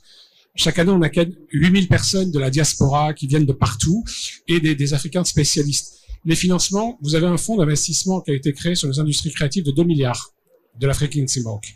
Vous avez un fonds sur le cinéma d'1 milliard. Vous avez un fonds sur tout ce qui est contenu digital de à peu près 250 millions et un fonds de 500 millions sur la partie dédiée à tout ce qui est fashion mode. Donc l'Afrique Exim Bank est la porte d'entrée. Mais comme dit monsieur voisin, c'est le projet. Le projet et surtout les partenaires que vous avez. L'African Exim Bank a soit des fonds en dette, soit des subventions. Beaucoup de projets, aujourd'hui, ils ont lancé un fonds sur le cinéma. Beaucoup de projets sont, vous pouvez recevoir pour démarrer un projet dans le cinéma, par exemple, entre 100 000 et 200 000 dollars, pardon, parce que c'est en dollars. Vous avez ce fonds-là. Vous avez après des fonds qui sont beaucoup moins connus, qui sont des fonds de la diaspora américaine. Le Black Investment Fund, aujourd'hui, investit beaucoup dans la culture. Moi, j'étais à Kigali, parce que j'ai une filiale à Kigali. Ils étaient présents, ils sont en train de chercher des projets. Et ils sont très axés. Et ils sont portés par le frère de Beyoncé. Le frère de Beyoncé est très actif avec la diaspora américaine sur l'Afrique, qui veulent financer. Vous avez un fonds qui est moins connu, qui paraît un peu... C'est le fonds de la NBA, les baskets. Le fonds de la NBA, ils ont un fonds d'investissement pour les projets culturels et créatifs en Afrique. Moi, j'ai plusieurs amis qui ont été financés dans le jeu vidéo. Après, vous avez les fonds qui sont des appels d'offres de l'Union africaine. Vous avez c'est pas du tout connu ici, c'est ce qu'on appelle l'ODA-NEPAD. Je ne sais pas si vous en avez entendu parler. L'ODA-NEPAD est une agence de l'Union africaine qui chaque année lance plusieurs programmes dans des secteurs particuliers. Moi, quand je vous disais tout à l'heure, j'ai été retenu sur un programme. C'est un programme qui s'appelle le CIFA sur l'éducation et le numérique. Mais vous en avez plein d'autres comme ça. Le problème, c'est que l'information, vous ne la connaissez pas. Il y a 300 millions aujourd'hui de dollars de disponibles en investissement sur l'Afrique dans le secteur culturel. Vous avez les programmes ACP de l'Union européenne. Vous avez les programmes avec les fonds arabes. Les fonds arabes du Koweït, les fonds arabes du Qatar. Le Qatar investit beaucoup dans les projets culturels. Mais il faut avoir de bons projets. Après, je reconnais qu'il faut trouver la porte d'entrée. Ça, c'est plus difficile. Vous avez également des associations et des organismes scandinaves. Le Nordic African Fund, aujourd'hui, investit beaucoup dans les projets. C'est eux qui ont financé le gros incubateur culturel de Kigali. Mais vous avez aussi, et vous avez la chance, vous êtes en France, vous avez l'Institut français, vous avez l'Alliance française, vous avez l'AFD, vous avez le fonds qui a été créé par l'Union européenne et la Proparco, qui est une filiale de l'AFD, qui s'appelle Créafond, qui accompagne aussi les projets culturels. Vous avez souvent des appels d'offres. Vous avez un nouveau programme européen qui s'appelle Horizon Africa. Et dans Horizon Africa, il y a tout un volet culturel. Vous voyez, ça manque pas. Mais c'est parce que vous ne connaissez pas les sources. Et je reconnais que c'est très, très difficile. Si vous n'êtes pas un spécialiste, vous n'êtes pas sur le terrain. Je peux vous citer une 50aine de fonds. Mais je reconnais que c'est compliqué.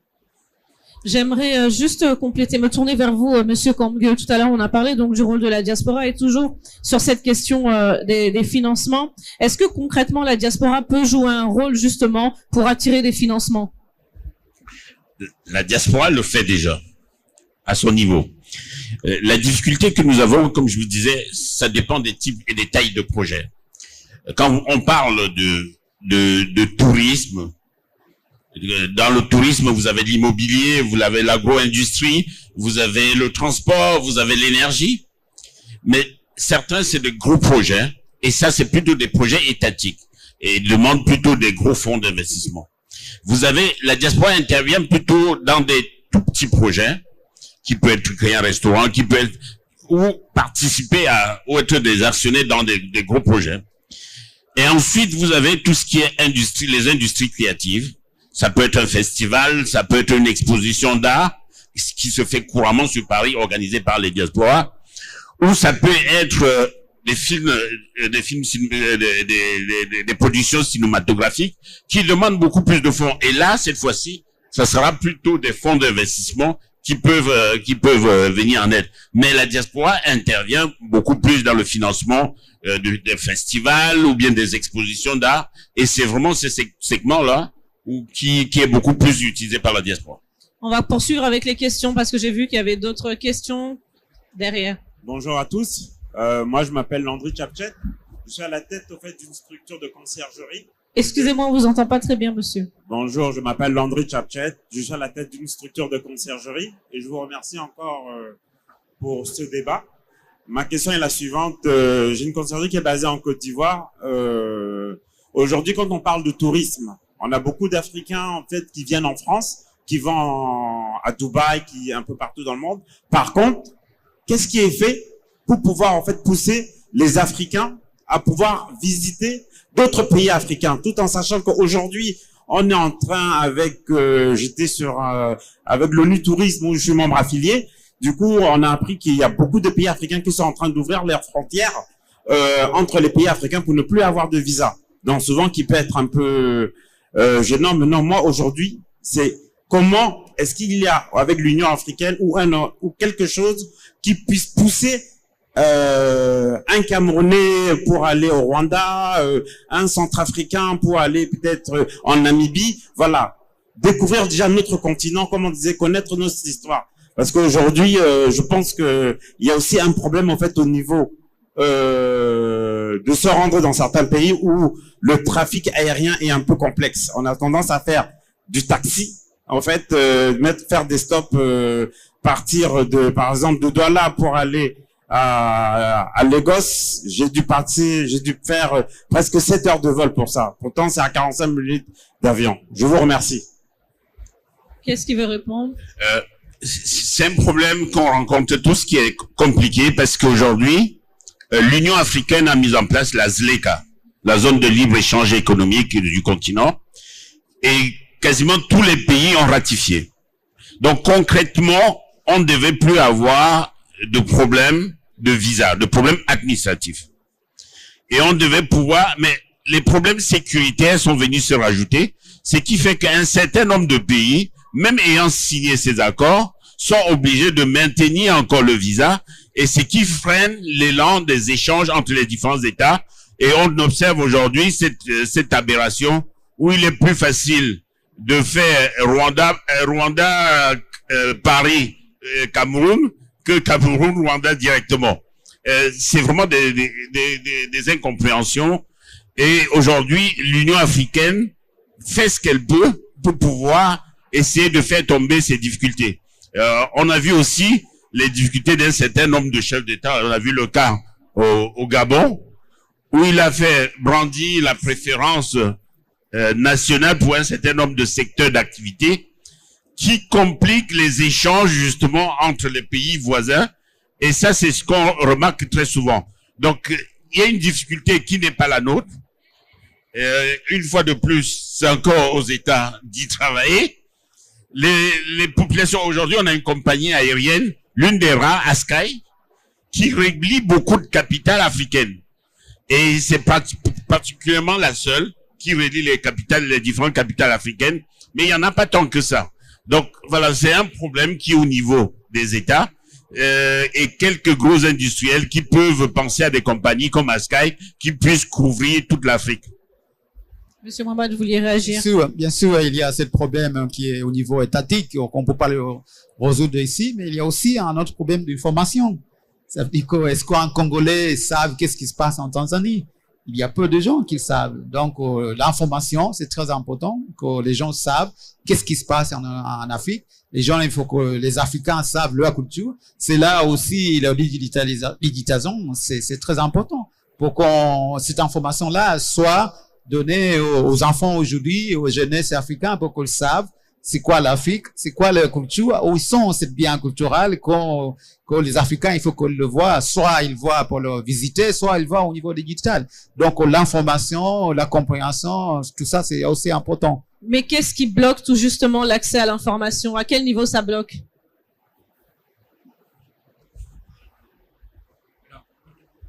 Le problème dans le transport aérien, les gens ne le voient pas, mais c'est le problème de taxation des aéroports.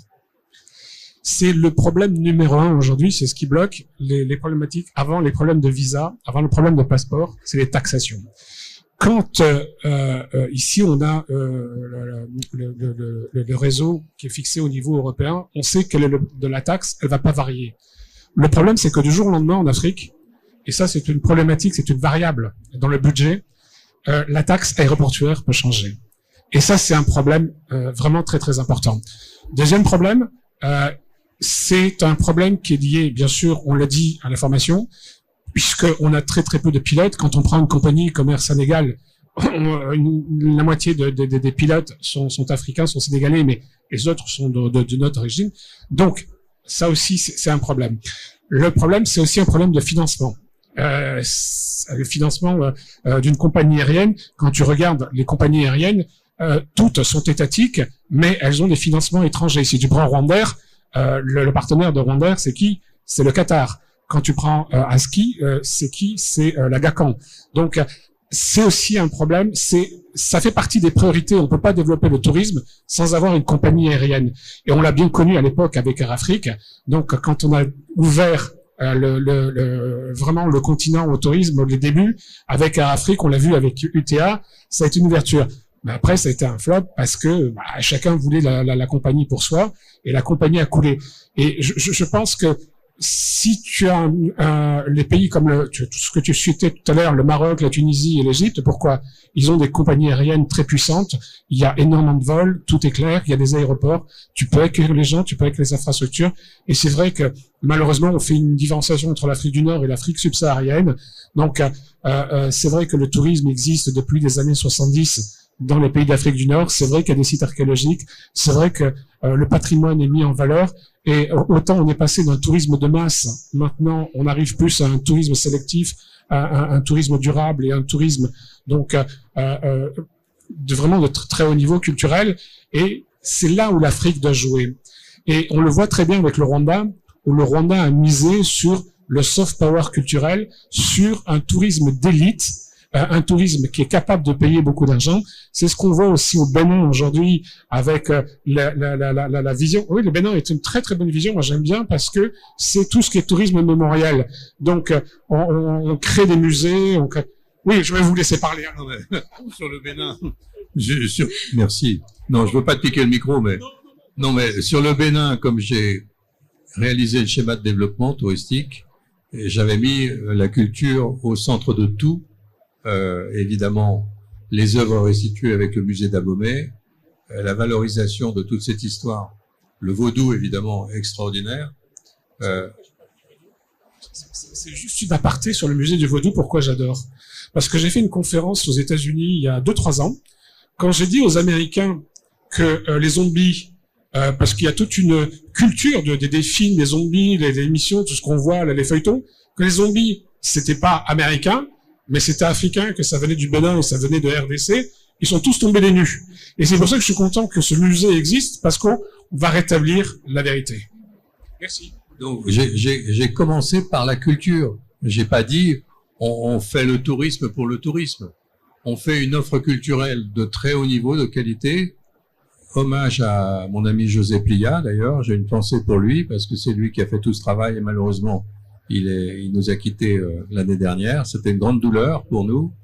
Mais José Plia, avec le président Talon, ont imaginé ce Bénin révélé, avec toute l'offre culturelle mémoriale aussi avec l'esclavage, les Amazones très importants. Mais qu'est-ce qu'on a fait? C'est ce que je disais tout à l'heure. On a fait les hôtels. Vous avez à Cotonou, aujourd'hui, un Sofitel qui est remarquable, vous avez les offres hôtelières remarquables, et là, pour répondre à votre question, les visiteurs qui sont de plus en plus nombreux sont togolais, ivoiriens, et même viennent d'autres pays, donc d'Afrique. Donc c'est très intéressant. Il y a même la diaspora américaine qui commence à venir. Et puis les Brésiliens, vous savez que le lien évidemment très fort entre le Brésil et le Bénin. C'est vrai qu'au départ c'était un pari risqué parce que c'était misé sur une stratégie d'influence par la culture.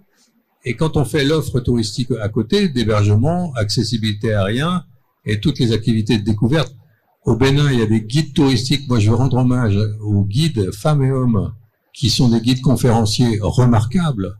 Moi, j'aime bien le digital, mais quand on me met dans les mains d'un guide qui me raconte sa vie aussi, où il est né et il me fait découvrir son pays, c'est quand même un moment extraordinaire aussi.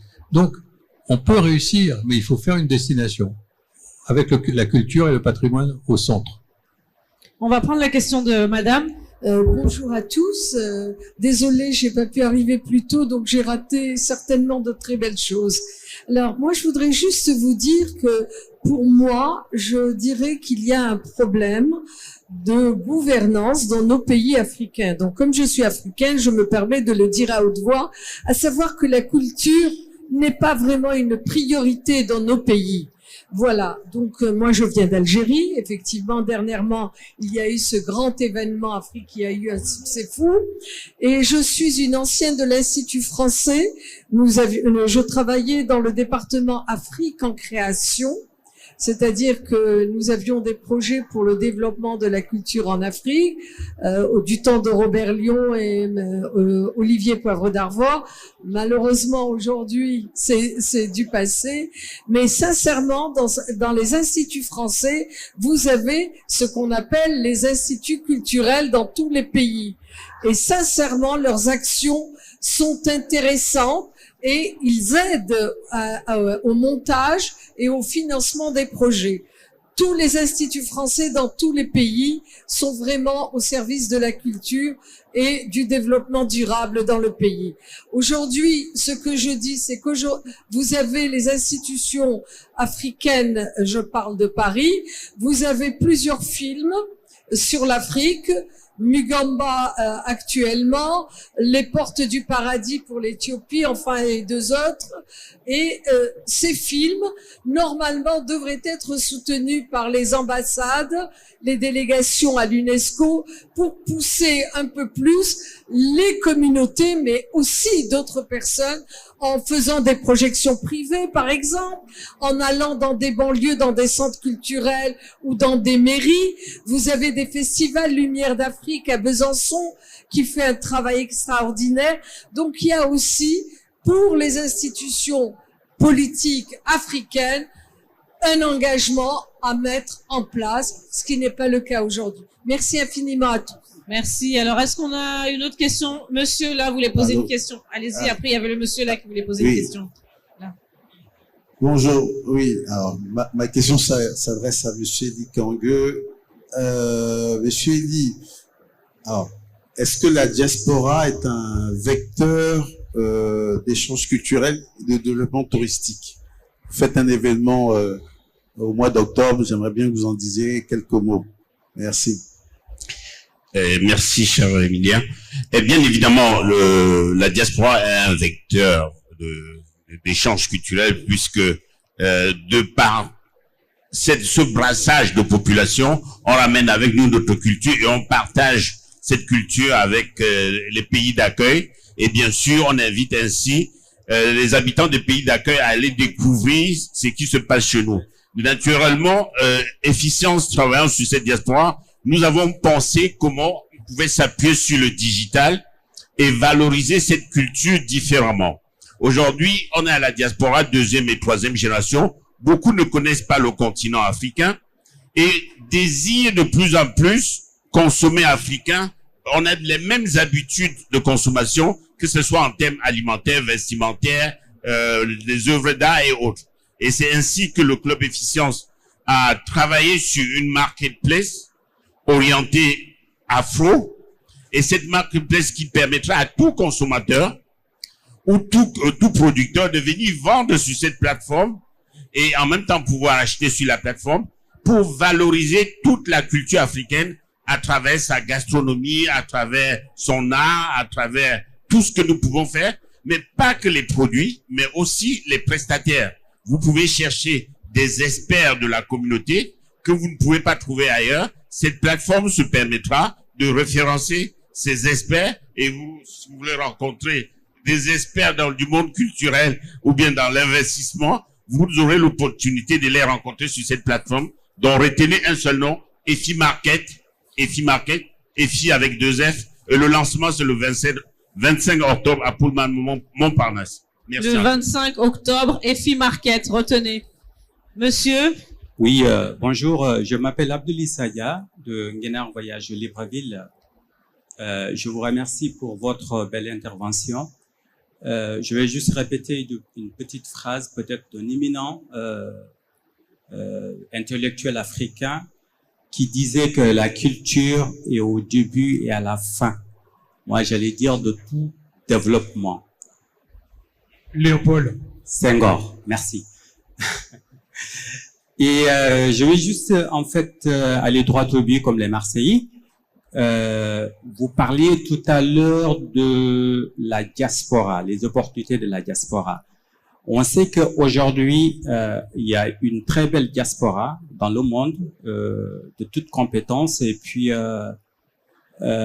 au Sénégal, actuellement, vous voyez qu'il y a le Diaspora Bond qui est lancé, ce qui veut dire que il y a le financement, que la diaspora aussi pourrait participer au développement donc de leur pays. Plus de 2000 milliards de francs CFA qu'on parle, que la diaspora sénégalaise investisse en fait, envoie dans leur pays. Est-ce que réellement vous ne pensez pas qu'aujourd'hui, pour le transfert de ces compétences, que les États africains dans son ensemble facilitent en fait la diaspora à investir eux-mêmes dans leur pays réceptif, dans leur pays, et puis de mettre un cadre juridique pour entourer en fait tous ces investissements de la diaspora. Et peut-être c'est une suggestion, est-ce que vous ne pensez pas réellement, vous, le club d'efficience, qu'il est impératif de mettre en fait en place une banque de la diaspora qui permettra au moins de résoudre ces problèmes d'investissement que nous pleurons tous, que ça soit dans la culture, dans d'autres développements. Et la diaspora aujourd'hui crée ici des entreprises. Et elles réussissent en fait ces entreprises. On s'est rendu compte que il est plus difficile de créer même une entreprise en Afrique. Je vais être un peu dur. Est-ce que vous ne pensez pas que l'Afrique est l'ennemi de son développement? Merci. Merci encore de poser cette question. C'est vraiment au cœur du travail du Club Efficience. Il y a 5 ans, nous avons travaillé sur un fonds d'investissement diaspora. Parce que comme vous le savez, les diasporas africaines transfèrent plus de 100 milliards de dollars sur le continent. Plus de 100 milliards. C'est pas le Sénégal qui est le champion, hein, c'est l'Égypte. L'Égypte, il y a 3 pays qui captent 60% de cette manne. L'Égypte, le Maroc et le Ghana. Et le Nigeria, pardon. Et le Nigeria. Ce sont les 3 champions, ils captent 60% et le reste se partage la part de gâteau qui reste. La difficulté, il y a plusieurs difficultés. Nous avons travaillé sur l'optique de créer un fonds d'investissement. Pourquoi préférer un fonds d'investissement à une banque? Une banque demande de l'immobilisation des immobiliers et autres. Ça coûte énormément plus cher. Nous pouvons monter un fonds d'investissement diaspora pour accompagner des projets sur le continent et particulièrement les PME. Parce que ce sont les PME partout dans le monde qui créent le plus d'emplois et qui permet à cette classe, la basse classe, de monter en niveau et qu'on ait la classe moyenne qui va permettre de soutenir l'économie. C'est vraiment cette stratégie. Quand vous voyez tous les pays développés, on a une classe moyenne plus grande que la base. Et dans les pays africains, on a une toute petite élite, une grande base et une classe intermédiaire qui est très basse. Toute la stratégie sur le continent, comment permettre à la base de monter en classe moyenne, d'avoir un niveau de vie conséquent pour pouvoir soutenir l'économie. Et c'est cette stratégie qui nous avait amené à travailler sur la création d'un fonds d'investissement. Il y a eu plusieurs difficultés. Nous avons travaillé pour avoir l'agrément AMF ici. Plusieurs difficultés. Quand on monte le fonds d'investissement en Europe, quel que soit le pays européen, la réglementation est tellement rigoureuse parce que ça protège les petits porteurs. Cette réglementation vous oblige d'avoir 3 organismes, un dépositaire. Aucune banque africaine n'est dépositaire en France. Donc, vous devez avoir une banque dépositaire en France. De 2, il vous faut un prestataire de services d'investissement. Et le troisièmement, une société de gestion agréée. Les 3 doivent être agréés AMF. Quand vous prenez les 3 agréés AMF, c'est qu'ils vous prennent en forfait annuel pour la gestion du fonds, vous coûte tellement cher que ça grève toute la rentabilité du fonds. Et quand vous savez, quand vous investissez dans les PME, ça amène une rentabilité maximum autour de 3, 4, 5% maximum. C'est pas comme les infrastructures qui ramènent des chiffres à plus de 10%. Ça veut dire que l'accompagnement des PME est plus compliqué. Il y a très peu de fonds d'investissement qui le font parce que c'est pas très rentable. Mais nous, on s'est dit, la diaspora, on a avant tout porté un projet éthique. Donc l'objectif, c'était de monter un fonds qui puisse accompagner les PME et permettre que de plus en plus, qu'on puisse avoir l'évolution. Le modèle était assez simple, de prendre chacun de nous, diaspora, chacun cotise 50 € par mois sur 12 mois. Ça faisait 600 € par personne. Si on avait 100 000 souscripteurs, on levait 60 millions d'euros par an. Donc c'était quelque chose de faisable et la diaspora était là pour soutenir. Mais malheureusement, comme je vous dis, la réglementation ne permet pas. Nous sommes en train maintenant de faire la démarche différente en allant maintenant voir les États africains. Maintenant qu'ils voient la manne des diasporas qui arrive dans les différents pays, ils sont conscients de l'apport des diasporas dans les pays, mais des pays. Maintenant, nous, on les met devant les faits. C'est à eux de structurer un fonds. Comme ça, eux, ils vont lever les freins réglementaires. Et nous, société civile, on travaillera pour mobiliser les diasporas pour transférer ces fonds. Mais la responsabilité doit être la leur. C'est aux États de structurer ces fonds. Ils ont tout intérêt à ce que l'argent de la diaspora arrive dans nos États. Donc, ils structurent les fonds. Nous, on travaille en cohérence avec l'UEMOA et la BEAC. Et on travaille dessus et on verra comment, s'ils arrivent à le faire, nous, on mobilisera la diaspora d'abord en Europe et après en Amérique du Nord pour capter l'épargne des diasporas, une partie, puisqu'on continuera à aider nos familles. Mais on se dit, sur les 100 milliards que nous transférons, si on capte juste 10% par an, mais c'est colossal. Avec 60 millions, on sait qu'une PME a un fonds de roulement à peu près de 50 000 €. Ça veut dire que par an, vous pouvez accompagner plus de 1000 PME. 1000 PME, on a 54 États, ça fait 20 PME par État. Mais c'est colossal. Monsieur Kongue, j'aimerais aller plus loin sur la question parce que là, vous parlez peut-être donc les fonds financiers en général, mais quel pourcentage dédié à la culture puisqu'on parle de la culture et du tourisme? Tout à fait. Dans les 100 milliards qu'on transfère, il y a à peu près 5% qui est orienté vers l'immobilier, 15% vers la santé, puisque c'est la santé de nos familles, et la culture, c'est moins d'1%. Alors, on va prendre une dernière question et on va conclure la question de monsieur qui attendait depuis tout à l'heure. 2 dernières questions, monsieur et madame, et ensuite on va conclure. D'accord. Bonjour à tout le monde et merci pour vos précieux conseils. Du coup, j'ai 2 questions, j'espère rapides. Rapide, s'il vous plaît, monsieur. On arrive à la fin de notre temps. D'accord. La première question est d'ordre pratico-pratique. On est tous unanimes, ou du moins à peu près, sur le fait que, notamment en Afrique subsaharienne, les institutions peuvent constituer un réel frein. Et moi, je me présente, je suis Jordan Amban, je suis le promoteur de l'agence Discova, qui est un tour opérateur né au Cameroun et qui propose aujourd'hui pas mal de destinations, notamment en Afrique. Donc, ma première question, c'est en l'absence de l'implication réelle de l'État, ce qui est le cas notamment d'un pays comme mon pays, le Cameroun, quelle est la démarche que vous recommanderez aux entrepreneurs, aux fils et filles de ce pays, parce que je sais, au Cameroun, je suis très impliqué dans les activités touristiques. Je sais qu'il y a beaucoup de personnes qui ont de belles idées, de beaux projets, de belles envies, mais quelle est la démarche à appliquer face au mur institutionnel que l'on subit? Et du coup, je ne sais pas si je pose directement la deuxième question.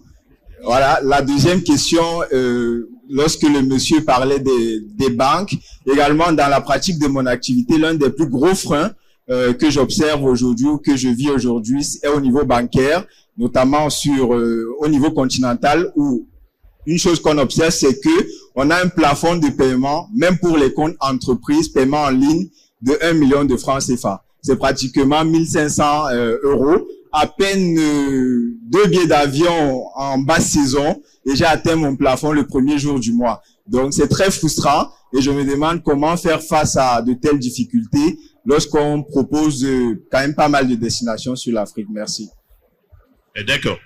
On va commencer par la deuxième question. Le problème de banque. Vous savez qu'on est dans un secteur qui est compliqué et chaque fin aujourd'hui, on essaie il faut une traçabilité pour tout ce qui se fait. Les États luttent énormément pour le financement du terrorisme. Donc, c'est encore un petit peu, on a un peu de chance qu'aujourd'hui, au niveau des Western Union et autres, des transferts d'argent, qu'ils puissent nous laisser le plafond jusqu'à 5 000 euros. Mais ça risque pas de durer. Parce que, pour eux, il faut éviter justement tous ces mouvements interbancaires là. Et aussi, le deuxième point, c'est surtout le problème de devises. Parce que pour que vous sortez les 1500 euros, il faut qu'on ait suffisamment de devises en place pour pouvoir compenser les 1500 euros. Et c'est l'une des difficultés. C'est pour ça que toutes les activités que les diasporas aujourd'hui font et qui génèrent du trafic de devises vers le continent est quelque chose de bénéfique. Donc votre initiative de créer un projet culturel comme ça, de tourisme sur le continent, est très intéressant parce que là, on drive beaucoup de devises qui iront compenser ces échanges entre nos continents. Revenant sur la première question, et le Cameroun n'est pas le seul pays, hein, quasiment tous les pays d'Afrique ont les mêmes difficultés. La seule chose, quand nos États n'arrivent pas, c'est à la société civile de s'organiser et aux acteurs économiques de s'organiser pour le faire. Si on ne le fait pas, tous nos États seront à l'abandon et on ne pourra pas faire autrement. Donc, il faut persister. Soit vous créez une association, en créant une association, Emilien qui ici aujourd'hui travaille énormément sur ces échanges, il a un certain nombre de pistes avec les fonds d'investissement autres qui l'accompagnent sur le continent africain. Il peut vous donner quelques pistes là-dessus, comment faire pour y arriver. Et il maîtrise bien ce côté financement des projets sur le continent. Je vais vous répondre parce que je forme des jeunes. Monsieur Zoglami, en quelques mots, s'il vous plaît. Oui, très rapidement, mais on se verra après, je t'expliquerai. La première chose que tu dois faire, c'est te différencier. Le problème, c'est qu'on a beaucoup de jeunes aujourd'hui en Afrique qui veulent travailler sur la culture. Il y a un mouvement depuis 2-3 ans où tous les jeunes veulent se rapproprier leur culture et leur identité. Et ça, je le constate. Après, c'est quel projet tu veux porter sous forme de statut, mais on se verra tout à l'heure et puis on discutera. Normalement, je coûte très cher, mais ça sera gratuit pour toi. Ça, c'est une solution concrète. Madame, et puis madame, les deux. La dame d'abord. Madame.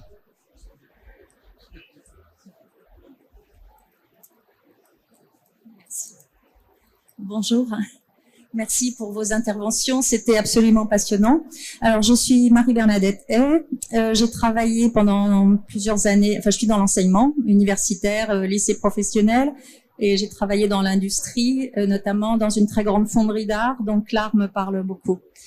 Voilà, je suis dans un projet Union africaine-Union européenne depuis plusieurs années, lié à des échanges pédagogiques. Et actuellement, je monte des projets Erasmus avec ma structure. Et je peux vous assurer que c'est parfois complexe. Et voilà, je viens de terminer hier un nouveau dossier. Mais ce que je voulais dire, vous parliez de la société civile, et je ferai le lien en fait entre les différents axes en fait. Moi, je suis allée en Afrique depuis 15 ans, en fait, puisque nos échanges portaient sur 10 pays, avec 4 pays européens. Et je suis de Bordeaux, et je travaille aussi à l'université à Paris. Et j'ai accueilli à Bordeaux des enseignants, des étudiants stagiaires, pour 3 mois, et actuellement 6 mois, des jeunes du Sénégal qui sont placés dans différents hôtels de France. Donc, la formation me tient beaucoup à cœur. Et j'ai observé cela dans mes différents voyages. Alors le premier, c'était le Rwanda, et j'y suis retournée 3 fois pour monter des projets avec mon établissement scolaire. Et vous parliez du positionnement du Rwanda sur du haut de gamme. Et moi, ce qui m'a tenu à cœur, bon, j'avais la chance, j'ai une nièce qui est mariée à un Rwandais, donc c'était plus facile d'être logée dans des chambres, pas de chambres d'hôtes, mais le Rwanda, enfin Kigali, est très bien structuré au niveau de la location des maisons. Il y a un nom particulier qui me revient pas aujourd'hui. Et moi, j'ai fait tout le tour, j'ai pris les bus au Rwanda pour aller visiter les établissements religieux qui permettaient, aussi bien à Kigali qu'ailleurs, de loger des groupes. Et j'ai vu l'évolution des prix au Rwanda au niveau du tourisme, et je me suis dit, j'ai été heureuse de le faire ces 3 années-là, parce qu'actuellement, tout a augmenté.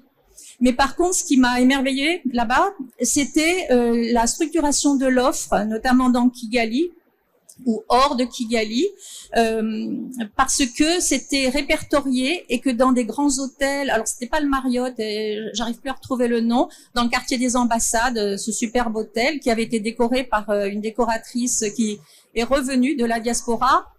Le nom va me revenir. Il y a eu un village culturel qui avait été créé à côté, enfin voilà.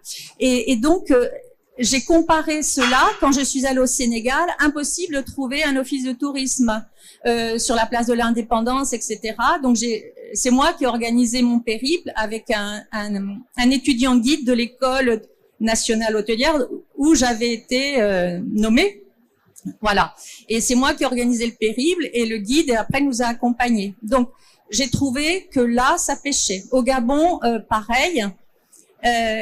Au Gabon, c'était aussi difficile. Je trouve que ce qui est office de tourisme n'est pas suffisamment valorisé. Alors qu'en Tunisie, je suis allée aussi en Tunisie, donc j'ai été affectée à la grande école. Madame, rapidement, s'il vous plaît. Oui. Alors, dernière question et on va conclure. La dernière question. Vous parliez de ce qui vient de la société civile. Par exemple, au Cameroun, le travail du roi des Bamoun pour son musée, c'est quand même lui, je pense, qui avait tellement d'œuvres, qui a effectué ce travail, et avec après des aides, notamment à Bordeaux. Je sais qu'il y a eu des aides aussi. Et il est venu à Bordeaux pour présenter cela à Bordeaux Dynamique, avec un ancien adjoint de Monsieur Juppé qui est originaire du Cameroun. Pierre de Gaëtan. Voilà. Merci. J'osais pas dire le nom, mais je suis ravie que vous le disiez. Et donc, en fait, ça vient, en effet, comme tous ces jeunes qui parlaient de leur projet. Et à un moment donné, même moi, avec Erasmus, il faut bien que ça parte d'une énergie. Et après, comme vous disiez, on a besoin des aides pour ouvrir cela. Et voilà. Et pour revenir, j'arrête parce que Erasmus. Je vous ennuie? Non, mais le temps est toujours trop court parce que c'est tellement passionnant. On peut pas tout dire, malheureusement. Oui. Mais en tout cas, moi, ce que je veux dire, c'est que je pense qu'il y a quand même des structures associatives qui portent la volonté des jeunes, et notamment dans l'économie sociale et solidaire. Et je pense que le positionnement vers le haut de gamme ne doit pas faire effacer ça. Pour vous répondre très très rapidement, c'est un choix du président. C'est un choix du président, c'est ce qu'on appelle malheureusement le soft power. Heureusement, le soft power culturel, donc miser pour faire connaître le Rwanda pour pouvoir attirer des investissements. On utilise la culture pour les investissements. Quand vous avez une bonne image, comme ce qu'est en train de faire le Bénin, vous positionnez sur le haut de gamme pour être une référence. Ça rassure les investisseurs. Et c'est là où les gens vont venir investir. Et c'est tout le choix du Rwanda. Le Rwanda n'a pas de mine. Bon, après, on en discutera. Je ne vais pas en parler, c'est pas polémiquer. Mais là-dessus, il n'y a pas de minerai, il n'y a pas tout. Il mise tout sur son image. Et c'est ça le Rwanda. Aujourd'hui, la semaine dernière, c'était quoi? C'est la première fois que l'Afrique accueillait le championnat du monde de cyclisme. Je sais, j'ai Donc, suivi. il est sponsor du PSG, il est sponsor d'Arsenal.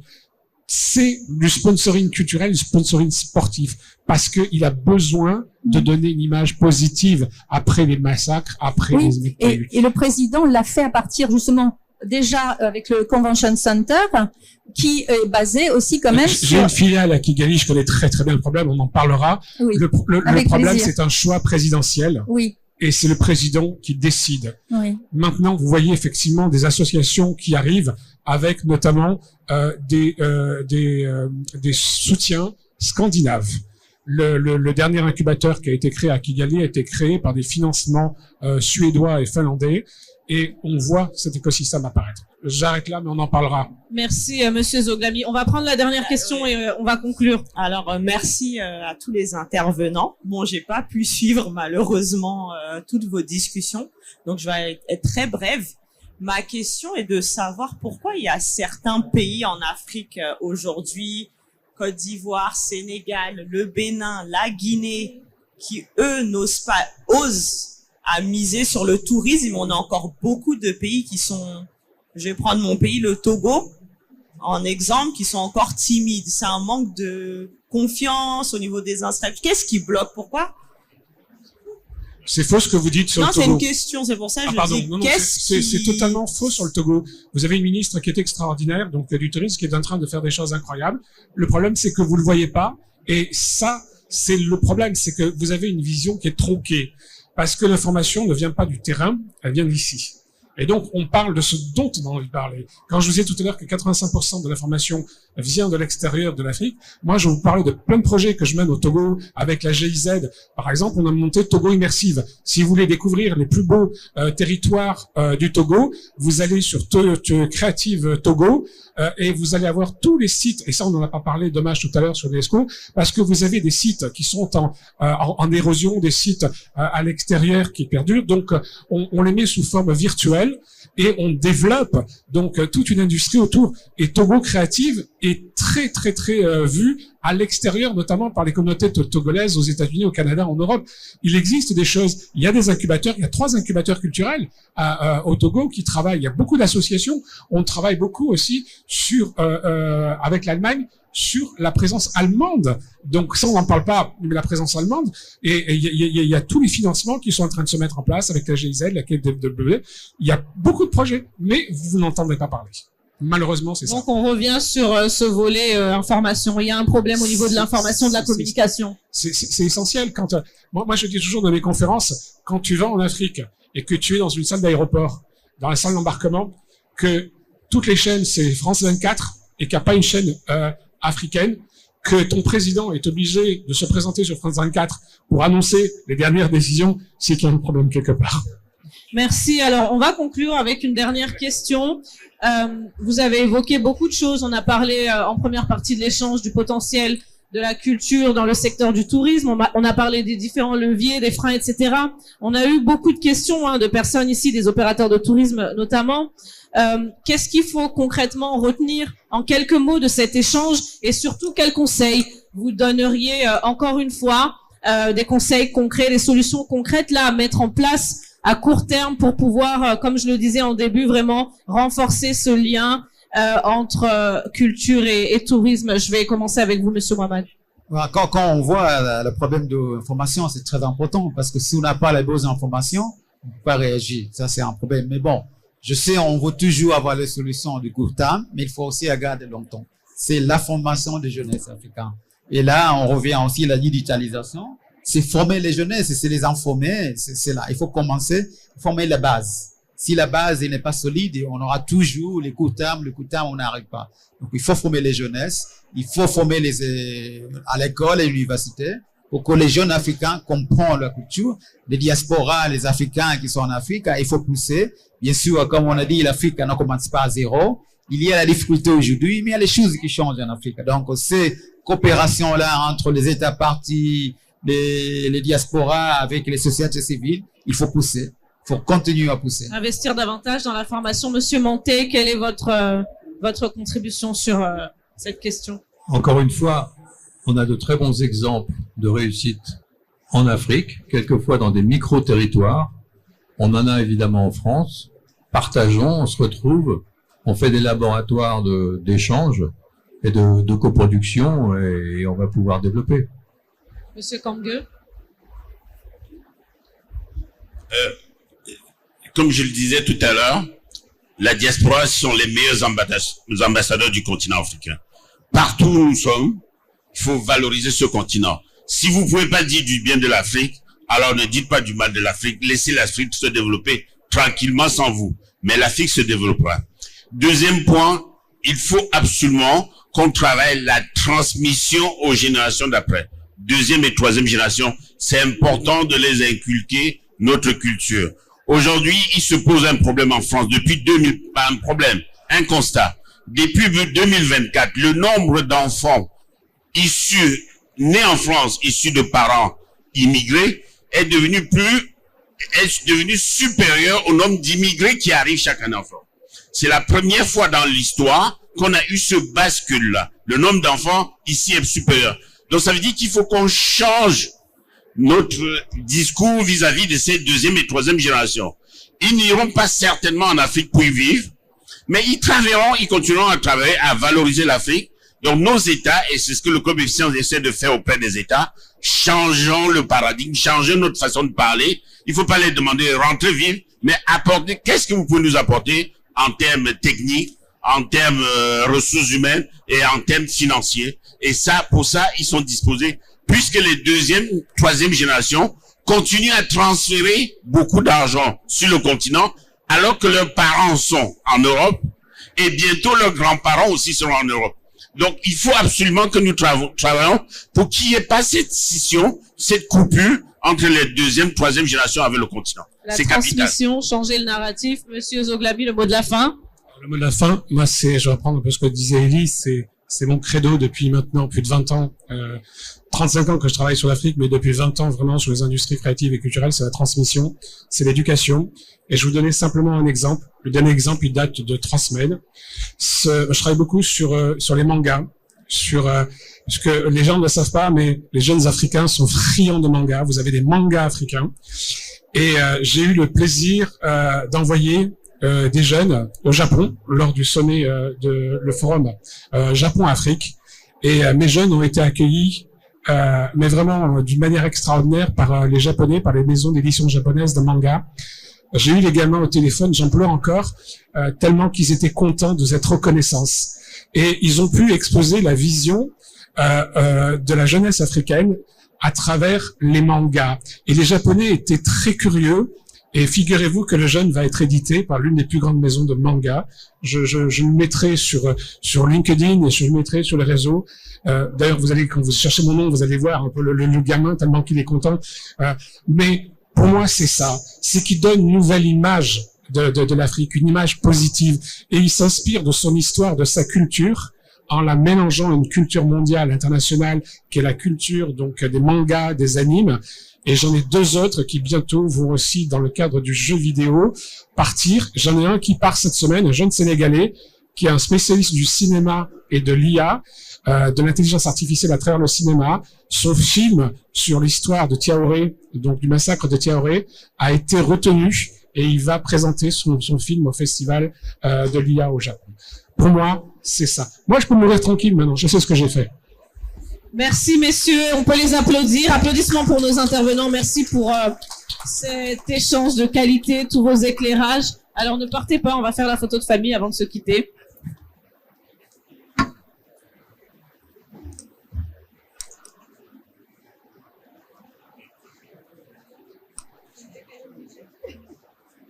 Oh.